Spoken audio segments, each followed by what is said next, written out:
What's up, all my Ewoks, triples, droids, and Wookiees? It's Anna, also known as That Star Wars Girl. Happy 2023, everyone.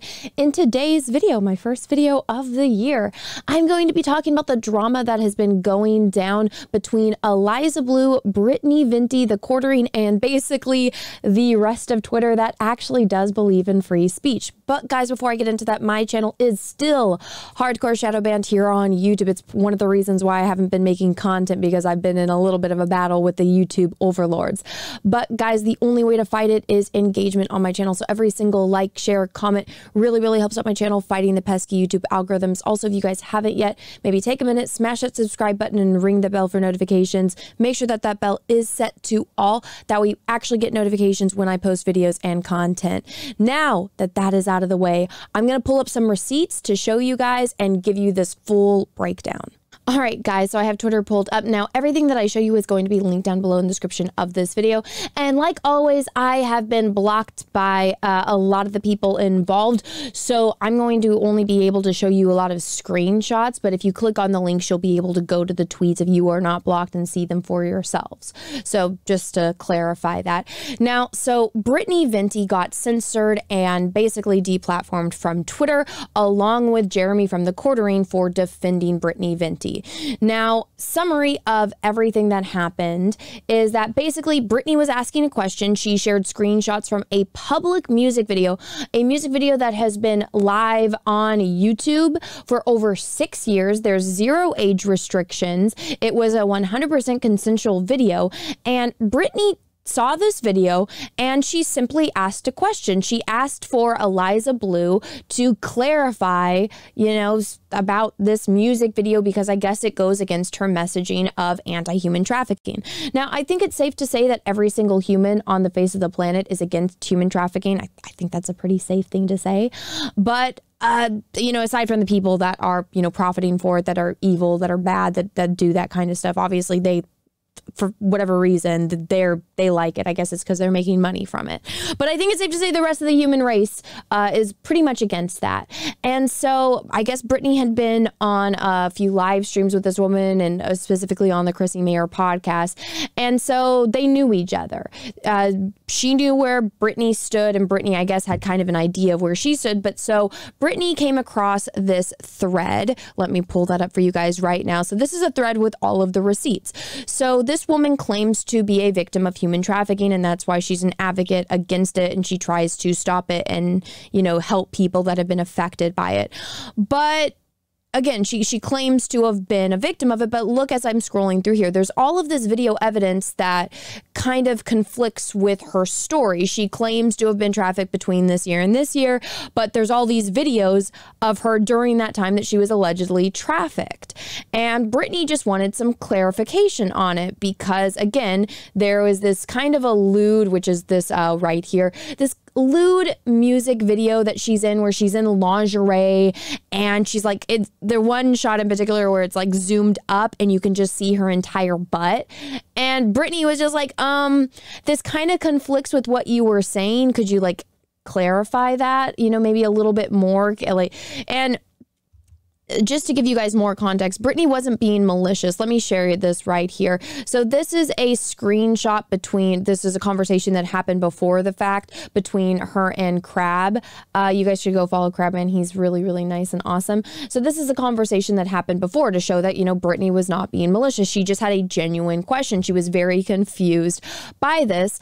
And so she just asked Eliza, and because she asked and she had screenshots, again, of a public video that's been up on YouTube for over 6 years, Eliza and her minions flagged Brittany. They were going around bragging about getting Brittany deplatformed from Twitter. And so then the Quarting came in, and the Quarting shared the same screenshot that Brittany did. And I have this is, I took screenshots of it, and so I had to censor it here because this screenshot, Eliza and her minions were going around and flagging, Brittany and the Quarting. But basically the Streisand effect happened. They got the Quarting put into Twitter jail. The Quarting has made a couple videos on this. I guess Eliza had him unbanned from Twitter, and they messaged each other, and then she rebanned him. I guess she basically told the Quarting that he posted those without her permission. So that's why it's not consensual. And it's like, have you not been on the internet? I mean, I've been on the internet a long time. And I mean, people take screenshots from my videos, make memes of it, and post those. This is a public video. You know, all the videos that you have up on YouTube that aren't private are public content. People can take screenshots from public videos and post them and do whatever the heck that they want. That's how the internet works. You have to be a complete moron to, you know, think otherwise. Heck, there's even this tweet that I'm going to pull up right now of how Elon Musk, somebody pulled up a tweet from Elon Musk and was making fun of, you know, his dad bod, and Elon laughed at it and said that it was motivation for him to, you know, get or to look better. So with Elon Musk in particular, just to give a little guy background, Eliza Bleu, the woman that got Brittany Venti The Quarting, you know, put into Twitter jail, she worked with Elon Musk to write the new Twitter TOS to get CP off of Twitter, but now she's abusing the system. So Elon Musk, it was a kind of a similar situation, but not really. Basically, somebody was sharing these photos of Elon Musk and making fun of him and the way that he looked over, you know, his dad bod, which it's like, yeah, the guy's a dad bod. He's also the richest man in the world. I don't think he really cares about what he looks like too much. I mean, he did get a hair transplant, so he cares about his hair. But as far as like physical appearance, I don't think he cares too much, considering like how many actual children. I mean, the man is like single-handedly trying to repopulate the earth, which kudos to him and his libido, I guess. And I mean, out of everyone, he can afford to have as many kids as he has. So good on him, and, you know, whatever. But in this particular situation, what I think is ironic is Eliza Bleu is hiding behind her friendship with Elon Musk and abusing the system. But Elon Musk himself, like, there was some troll that was going around and posting these and making fun of Elon. And these tweets have been deleted. There are screenshots of them out there somewhere. I personally couldn't find them, but one of you amazing people that watch this in the comments can probably share them. But so you guys can see right here, like, they were making fun of him and Elon said, that's fine. And then he clarifies it because these tweets have been deleted. He says, just to clarify, that his account is being suspended for incitement to violence, not an unflattering pic of me being hosted by Ari. Frankly, I found those pics to be helpful motivation to lose weight. So see the absolute difference in the way that he handles it versus Eliza.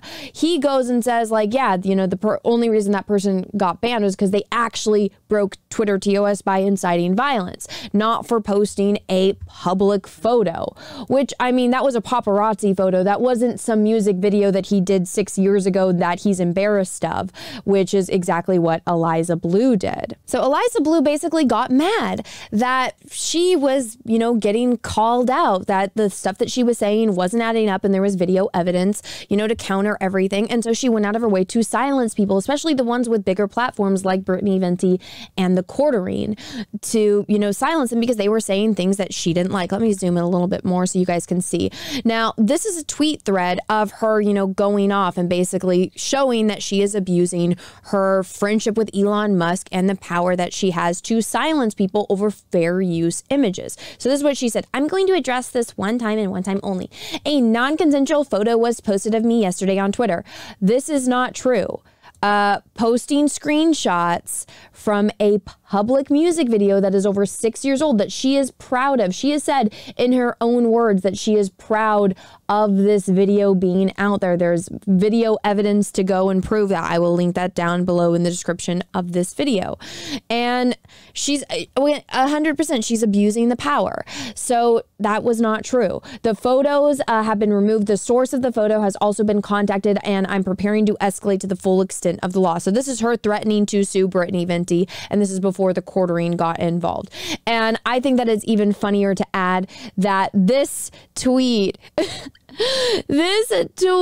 got fact-checked by Twitter from everyone commenting about how it is a public image. It's not a non-consensual photo. The whole non-consensual photo means somebody took a photo of you without your consent and posted it, which, I mean, if you're out in public, it doesn't make sense, because this is not a non-consensual photo. And let me show you guys this. I think that this is even funnier because I responded and I was pissed because she took advantage of her position and got my friend suspended. I think that that is absolutely wrong.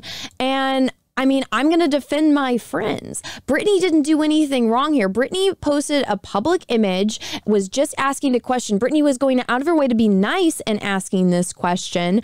And she got put into Twitter jail because of Eliza Bleu abused her power, which I think is beyond wrong. And so, you know, I think that this is funny. So Eliza has over 1.9 million views on her tweet. She only has 4,979 likes. I only have 137,000 views on my tweet, and I have over 5,375 likes. So I, with not even a fraction of the reach that she has, I ratioed her because, like the rest of the internet, we see this and we know what she's doing is wrong. And then in this thread, she goes even further into, you know, threatening, you know, suing. So she says, Twitter did an outstanding job and they will be excluded from legal action. There won't be anyone else involved spared. I take things all the way and I have no chill. I'm a survivor advocate. That doesn't stop with advocating for myself as a survivor. Now, when I saw this, that just screamed to me as narcissism. It's like, okay, so you're a survivor advocate that doesn't stop with advocating for myself. So it's like you do everything for yourself. That's what it reads to me. And then she continues on, I'd encourage my enemies to study the law. I have been for many years. It might stop you from making rookie mistakes in the future. Now, I have a lot of friends that are involved in LawTube, and all of them saw this thread and laughed. They're like, what legal action? It's a public video that you consented to, that people posted screenshots of, that 100% is fair use. Nobody broke the law in any way, shape, or form. For somebody to have claimed that studied the law, you didn't do a very good job. Now, overall, all of this, my views on it, which I said in my live stream, which I've said publicly on Twitter, based on, you know, the almost zero knowledge I had of this woman and looking at everything face value, this to me comes off as a woman that just was desperate to be famous. She did everything in her power. She was, I guess, doing all the MySpace videos. She was doing stuff with Jeffree Star. She was a My Chemical Romance groupie. She weaseled her way into becoming part of like the My Chemical Romance scene. And if you go back and you look at it, I mean, I was a young kid when My Chemical Romance was really, really popular and I didn't really have access to the internet. But if you go back and you look at that scene, like everyone in the My Chemical Romance fan base hates her because she was messing things up with the band, and she did all this crazy stuff, which again, you guys can go look into this. Her past has been very well documented. And again, looking at everything face value, it's like, okay, the American Idol thing didn't pan out. Her dating Gerard Way and trying to, you know, be in My Chemical Romance scene didn't pan out. Her doing reality TV show dating shows didn't pan out.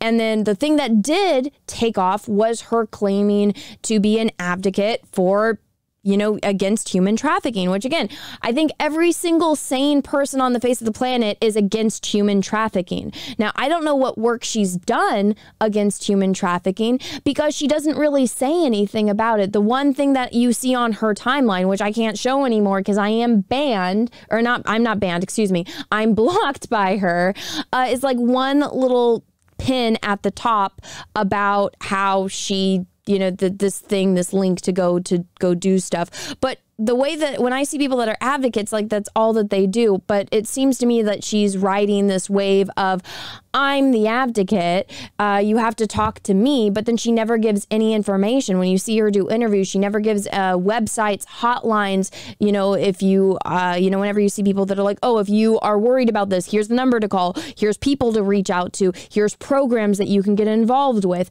She doesn't do any of that. Everything is all about her. And again, like I said, with the one tweet that she said, it just came to me like that's something that a narcissistic person would say. You know, it's all about her. Abusing the Twitter system, it's all about her. She doesn't care about anyone but herself. And this is just me looking at it for face value. Getting the Quarting banned and then unbanning him just so she can send him messages, you know, berating him and then getting him banned again. It's just like this woman was trying to get famous. The advocacy thing, I guess, took off, and that's what she's riding on right now. And she's like, it's just so much drama, and you can go down the deep rabbit hole. Like I said, like even since I filming this video, more and more stuff have been coming out, like her parents suing her. It's so much drama. But at the end of the day, basically what happened was Brittany asked a simple question. She didn't break any of the Twitter's TOS. She didn't threaten anyone. She didn't post lewd images. She literally just posted screenshots from a public YouTube video, and Eliza Bleu didn't like that because it counters her narrative, and she got Brittany banned because Brittany has a large following and people like Brittany. And then she did the same thing with The Quarting. The Quarting has a huge following, and she didn't like that he was calling her out, because you go and you see all of these other Twitter accounts that don't have large followings, their accounts aren't getting censored, their accounts aren't getting, you know, put into Twitter jail for posting the same exact screenshots. It's the people with big reach that she doesn't like calling her out on her BS. And it's 100% an abuse of power. It's completely wrong. It's completely unethical, but she doesn't care because this is her current grift. And again, this is just my opinion looking at it for face value, the stuff that she has done, the videos that are out there of her that are all consensual videos of her that she has posted or that she has done, and it just speaks for itself. I've seen people like this countless times that just try to do whatever they can to get famous, and honestly this kind of reminds me a lot of the Amber Heard situation, where Amber Heard claimed to be a victim of, you know, domestic violence, and that took off, whereas Amber Heard was basically trying to get famous, which, I mean, she relatively did have some success, but not as much as when she started dating Johnny Depp and then marrying Johnny Depp. It was nowhere near as successful as before. She was nowhere near as successful as before she got to that relationship. And then she's, you know, doing all of that stuff, saying, oh, I'm an advocate for, you know, people that have been abused in domestic violence. And it, you know, we all saw how that turned out. This really reminds me of that, as well as, you know, the Jack Murphy stuff. But I mean, remember, guys, she's an advocate for free speech, but if you post something that she doesn't like, she'll ban you and then threaten to sue you. Does that sound like someone who is an advocate for free speech? And there's tweets of her going, I'll die on the hill of, you know, defending people's free speech. But the second it's one that she doesn't agree with and one that she doesn't like because it counters her narrative, then she threatens to sue you and gets you kicked off of Twitter because she's got that power and that, you know, pull with Elon Musk. So that's basically the situation. Again, more and more has come out. I know Umbrella Guy has been covering it. The Quarting has been covering it on his channel. Brittany Venti has been covering it on her channel and her Instagram. And guys, I would highly recommend to go and support Brittany Venti. Go follow her on her. She's got 2 Instagram accounts, the Brittany Venti account, then the Saturday Supermodel account. Go follow her. Go give her support, because losing her Twitter has, you know, basically killed a majority of her reach, because she had over 90,000 followers on Twitter, and that severely puts, you know, a dent in her marketing ability. Same with The Quarting. So I'd highly recommend go and support those channels and, you know, the people, and go follow them, because they're independent content creators that are literally just following the rules. And for that, for speaking the truth and calling out BS, they get censored, which in my opinion is 100% wrong. And it's 100% an abuse of power from Eliza Bleu. And I think it's fundamentally wrong. But it's funny how people's true colors come out, isn't it? Well, guys, that's basically the summary of the situation as of right now. Again, more information has been coming out, but I'm going to leave you guys there because this is kind of a longer video. So if you have anything that you guys want to add, or you want me to be aware of, or you have something to say, let me know down below in the comment section. I'd really appreciate it. Also, if you guys like this video, please smash the like button. If you didn't, that's okay too. Thank you so much for watching this far through. And once again, if you haven't yet, take a minute, smash that subscribe button, ring the bell for notifications. Make sure that that bell is set to all, that way you actually get notifications when I post videos and do live streams. And until next time, guys, I hope you all have a great rest of your day, morning, evening, afternoon, wherever you are in the world. And may the force be with you, because we are really, really, really going to need it. Bye, everyone. Once again, everyone, thank you so much for supporting my channel, my content. And if you guys would like to see more, I actually have a gaming channel over on Twitch. And if you guys are interested in that, you guys can go follow me over there. I play fun games like Elden Ring and KOTOR, and I'm going to be playing much more games in the future. So go over there, give it a follow, and check it out. Also, if you guys want to keep up to date on my cosplay endeavors and behind the scenes posts, go follow me over on my Instagram. It's thatstarwarsgirl77. I post fun photos and behind the scenes stuff that you guys don't see anywhere else on the internet. And last but not least, if you guys would like to support the channel and my content, go over to my Etsy store for merch. I have cosplay posters. My old cosplay calendars are available there, as well as prints of my original oil paintings, and more is going to be added in the future. So continue to check up on that. If you guys have seen something that you like that you would like to purchase, all of that is available over on my Etsy. Everything that I've just shown you is linked in the description of this video. So go check it out if you're interested. And guys, once again, thank you so much for watching my channel and my content, and have a great rest of your day.